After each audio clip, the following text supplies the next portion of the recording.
righty, it looks like it's 2 o'clock. Mr. Lloyd's live session for today. It is August 18th, exactly 2 o'clock. Go ahead and jump into my session, get this going. Let's see.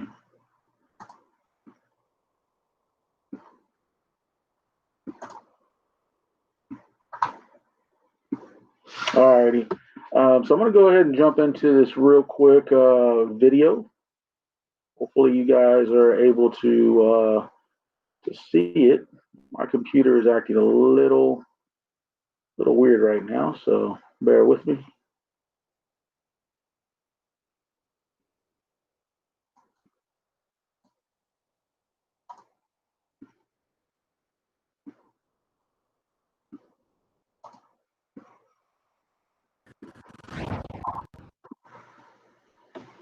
Hi, my name is Sarah, and I'm a career advisor with Career Employer Services. Today I'm going to be addressing the question, who can be my reference and how do I ask them? It's very common for an employer to ask for 3 references in an interview.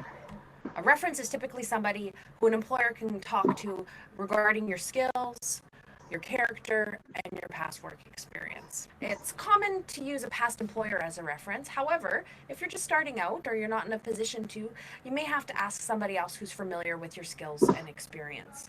Think about the extracurricular activities that you're involved in. Do you volunteer? Are you part of a sports team? If you answered yes to any of these questions, it's very possible for you to be able to use a teacher, a coach, or an individual who can attest to your community involvement. Although your family may be your biggest advocate, it's not appropriate to use them as a reference. If you're going to use someone as a reference, be sure to ask them first and explain what kind of work you're applying for. Have a discussion with them about some of your skills and the type of job you're looking for, and also give them an update of what you've been up to.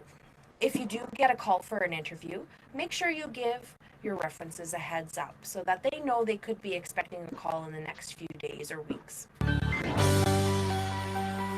Ask your questions on myworkquest.alberta.ca. Alrighty, very informative video. What I'm going to attempt to do is navigate to the next section. Let's see where we get.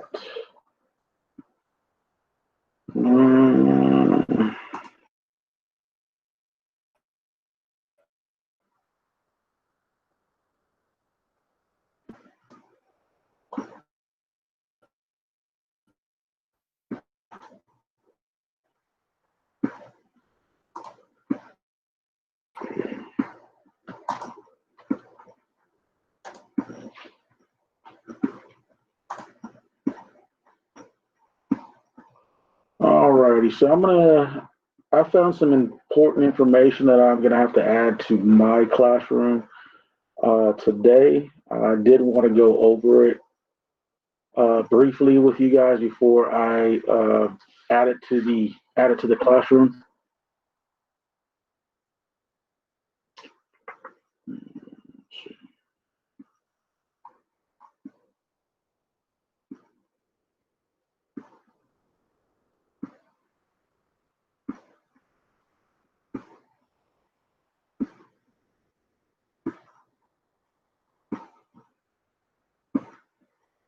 There we go.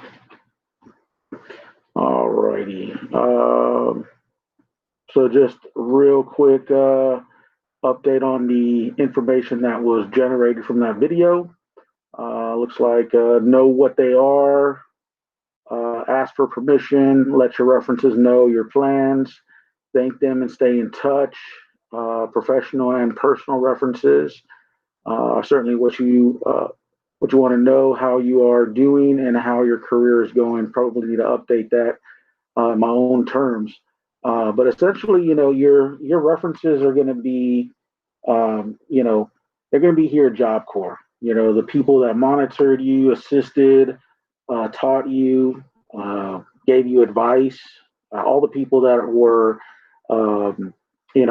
at the time that we were on center, they were rooting for you. They were cheering for you to be successful, to basically take your career path seriously.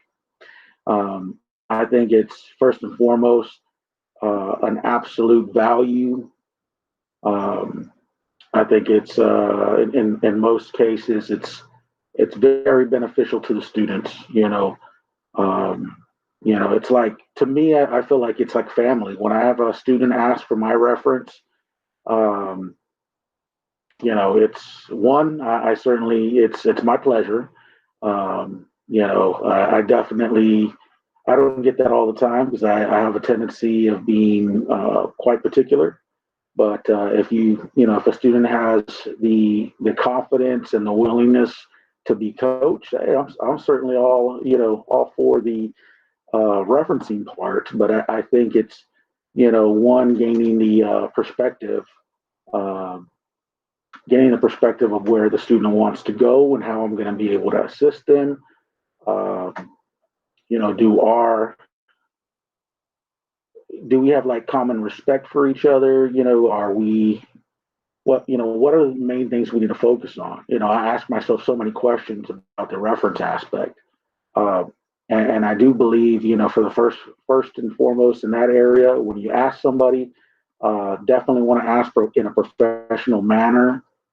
Certainly, one-on-one. Don't assume that an instructor or a counselor, whoever it might be, is going to provide a reference to you, especially if they don't know who you are, if you've never had a sit down with them, a one-on-one meeting. This is all stuff that, as a candidate for reference, you're going to have to uh, sit down with a certain staff member, could be your instructor, counselor, RA, grad 90 coordinator, could be someone like myself and CTR, whoever it might be. Certainly going to have to sit down, have a one-on-one, schedule something, so that way you can ask them professionally. You can go over the ins and outs of why you're asking for that particular person to be a reference. I'll say it again. It's my pleasure to be a student's reference. Um, I take it as a very like a win-win situation. In other words, if you look at it, students, from our perspective, we get to monitor you. We get to give you the advice on a regular basis. We just have to be asked. Ask for that permission. You know, I certainly I advocate that our students ask just about anybody that they get in contact with. It could also even be one of your fellow peers, your student peers. Certainly, I mean the list can go on and on when it comes down to references. It's just how you're going to ask them. Have a sit down meeting with them one on one. Discuss your career plans, how they coincide with what you're currently doing. I definitely think it's an important factor that you specify the things that you're doing with your current career path and elaborate that on that information whenever you have a one-on-one type scenario with your potential reference. So I can't overextend in the importance of this section of our professional portfolio. Like I said, the people that could potentially be references, uh, are going to be your counselors. It's going to be your aid instructor. It could be potentially be me. It could be CTR grad 90 coordinator. Miss Cheetah, Miss Choppa, uh, perhaps even a work-based learning,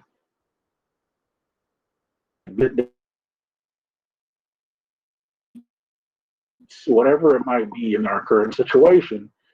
I suggest that you take that very seriously because, one, we do monitor, we assess you, advise.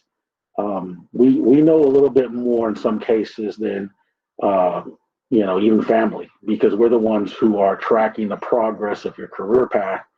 And we essentially are going to know a good grasp of who you are, what you're capable of doing. We can help you find those avenues to collaborate on your career path. It's essential. There's not going to be any way around it. I look at it as we're here whether you want us to be here or not. But in the end, we certainly are. We're on your side. We want to make sure you get into a great career. If you're certainly finishing Job Corps, you're mastering your trade skills and such. If you can convey to us, that you're confident in your capabilities, you plan on doing this or going through this avenue, military, however it may look for you. Definitely think you should elaborate on your information with those potential references.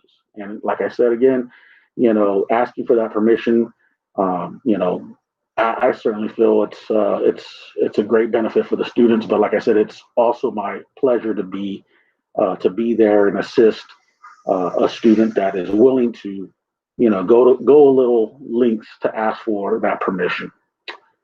So not to go over the uh, you know go over the information redundantly. I do want to make sure and um, you know make this a relevant, very very important topic to discuss. And I certainly will add more information to this area of the assignment. Um, I want you guys to always remember that when it comes down to your references, if you don't ask, you'll never know. So I'm going to go ahead and push on before I start losing too much of my time. I do want to cover a few other things. All right.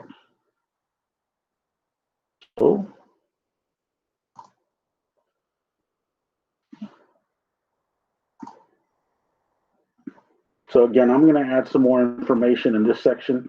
The live section, it is going to be, as I stated right here, reference, cover letter, job lead information. It's not going to be anything hard. It's just more information and very small particular questions related to each one. So here we go.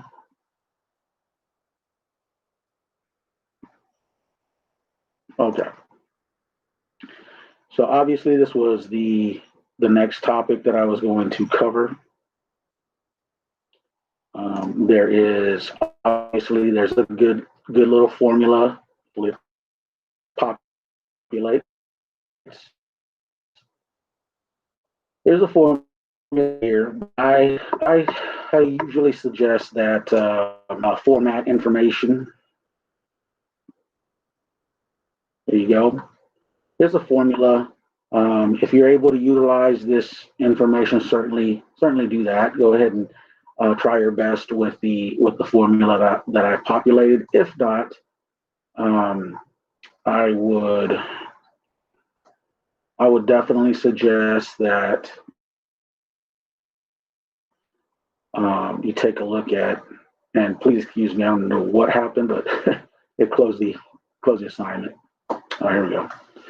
So my suggestion is, if you're not able to create your cover letter, thank you letter with some of this information, you definitely need to sit that we need to make a day and time to sit down and go through this thoroughly. I'm going to kind of go through it with a little bit of thoroughness, but for the most part, if you have any problems, if you happen to need any clarification on this, certainly we'll do that. I'll do my best right now to give you all the information related. Definitely at the top section, you're going to have your first and last name, city, state, and zip code. Notice that whenever you populate your information here, if you happen to put some of the information down here like so, that it's actually going to look very similar, or it's going to be exact. I've noticed in the past some students will spell out the city correctly, and then they will not modify the state section accurately enough, or they will abbreviate the state, TX, and then down here, if they happen to put uh, the city and state information, it's spelled out. So certainly want to make sure everything looks the same. Your city, state, same thing here. More or less, you're going to have everything done the same way. So if you're using San Marcos, Texas, up here, you put San Marcos, Texas, comma, TX, space, and then obviously your zip code. You certainly want to do that same thing here if it's San Marcos as well. In this section, you certainly want to spell out San Marcos correctly, comma, TX, and then the zip code. Definitely out here at the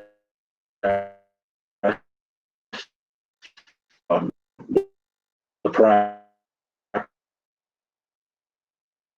And maybe you want to put a signature right here, handwritten signature for your thank you letter. That's what that space is for.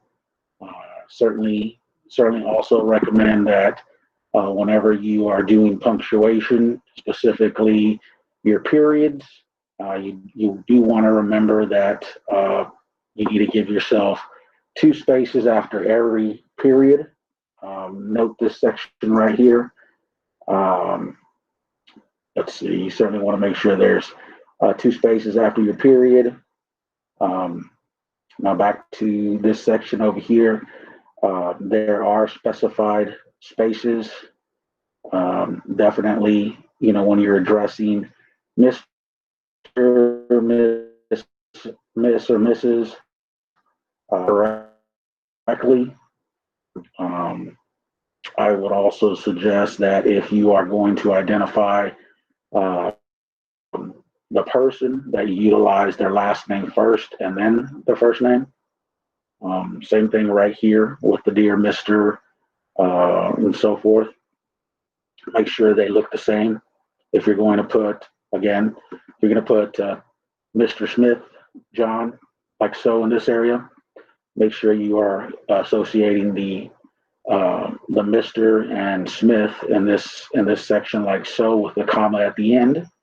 And you certainly give yourself space between this section and the body of the paragraph. Very simple items to overlook. I definitely think that if we are capable of doing this particular document, able to create your thank you letter with this type of format. The next item I was going to show you was related to, let's see if I can back up.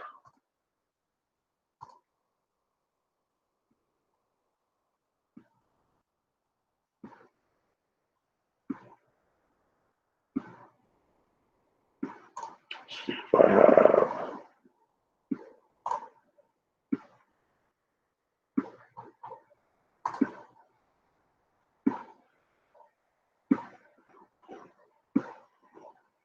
Okay.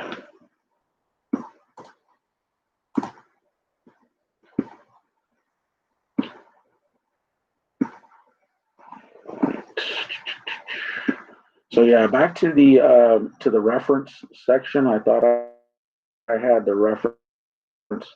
uh, reference page set up on here. Looks like I'm going to have to add it again.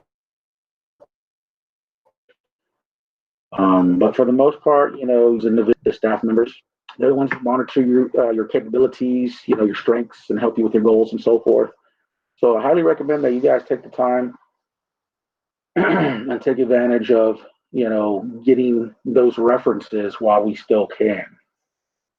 I think within, your time between CTR1 and your actual graduation date, it should give you enough time to build that rapport with that staff member, so that way they can give you one heck of a reference, possibly even a reference letter if you ask them professionally. Let's see. lucky it saved down here. Looked like it did. All right. So I'm going to go ahead and skip that one section. I'm going to move on to where are we at? I'm going to move on to the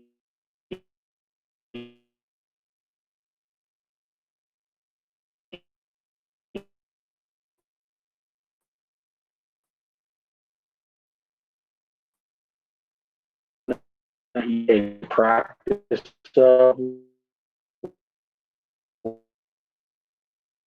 whatever it's going to make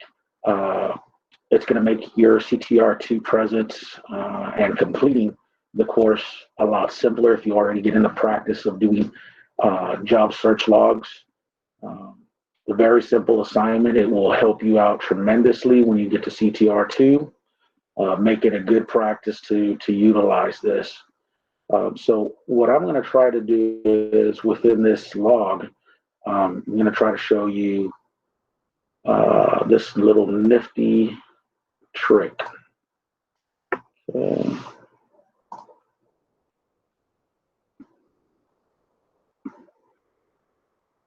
Okay, so here we are. This is Google Maps. Now I'm hoping that you're able to visualize the information that is being presented. Looks like it's on the correct page. So what I'm going to suggest, guys, to make this very easy on you, let's say you were a welder and you were looking for companies that did welding in your hometown. So let's say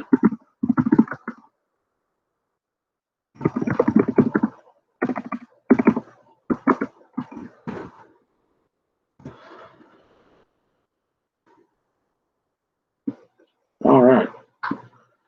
So within those few words that I added into this section, it populated with several companies. Now, granted, it was a very general search, but it populates with just about every welding company in the vicinity of Houston. May have a little more searching to do, but if you want to, if you essentially want to pinpoint only a certain section, you can definitely add filters. You can certainly add the zip code. I certainly should suggest that adding a specified zip code. Let me see.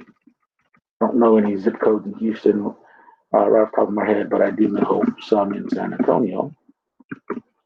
So I'll give that a try real quick.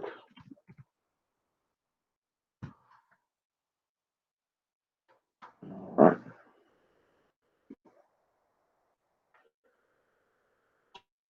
So as I specified,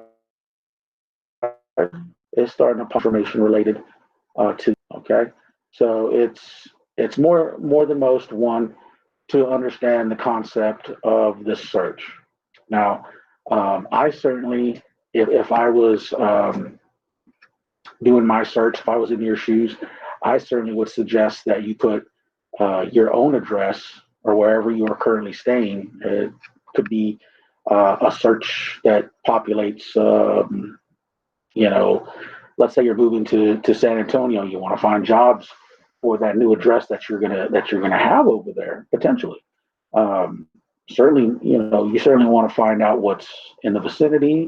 Maybe you won't have a vehicle at the time, so this particular job search is going to it's going to make it to where you could possibly do walking distance to your job, or maybe ride a bike, or whatever the scenario is. If you don't have a vehicle, this kind of job search right here is going to populate entities or jobs, companies that are going to be in your specified area, within walking distance, possibly biking distance, however it may look for you.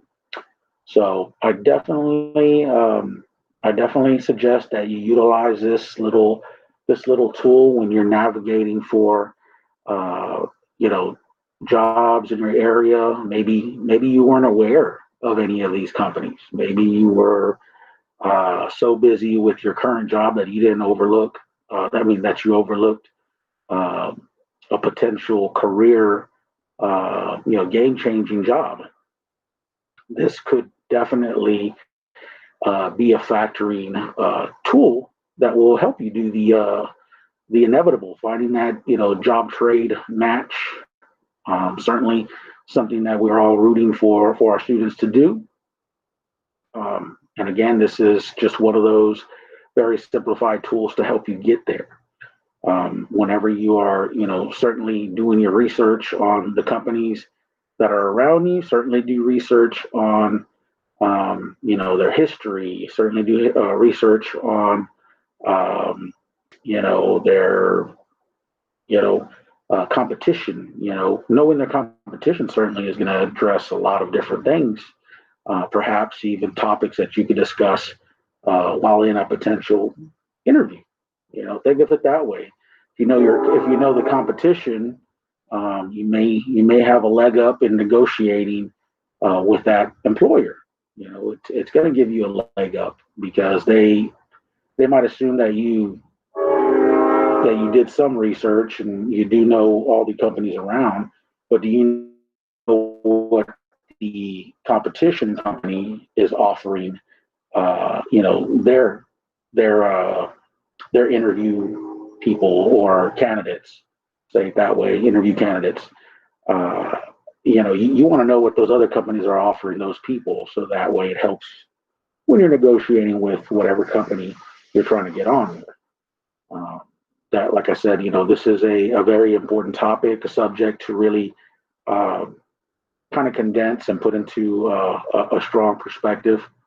Because, like I always say within the regular CTR one course is, uh, you know, we want to have backup plans for the backup plans, and this particular job search will enable you to have good backup plans that are going to be um, they're going to be a lot easier to get to because they're so close by. Uh, I've heard students in the past suggest they like this particular search tool because it would make it very easy for them to get to work and almost impossible for them to be late. So I found it upon um, I found this to be a very useful, constructive tool. And like I said, it enables you to find what's around you. And as one of my students said prior, it almost makes it seem that you couldn't be late for this kind of job if it's down the road or in the next block or something like that. So it's a proven tool. It works. What I would suggest that you guys do is, write down all the information related to those companies and start your research. Practice the calls. Get your get get the time to contact them and find out what kind of find out what they're looking for. If there are any vacancies in the employment. Maybe interview the administrative assistant and find out who the hiring person is. What kind of employees or what kind of uh, you know what does the right candidate uh, need to have to convey that they are a good quality candidate for this position. And get those questions answered prior, so that way you know how to address the person that may one day hire you. Knowing them a little bit better before an interview certainly is a great asset. Um, I think it's a very good practice to do the job logs, associate the names that do the hiring, get their information, and write that down, have it kind of like in a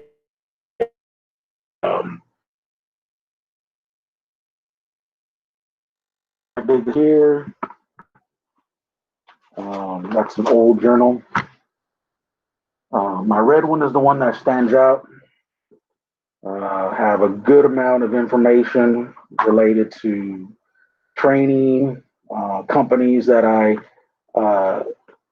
could suggest to to candidates or students that are looking for work in specified areas.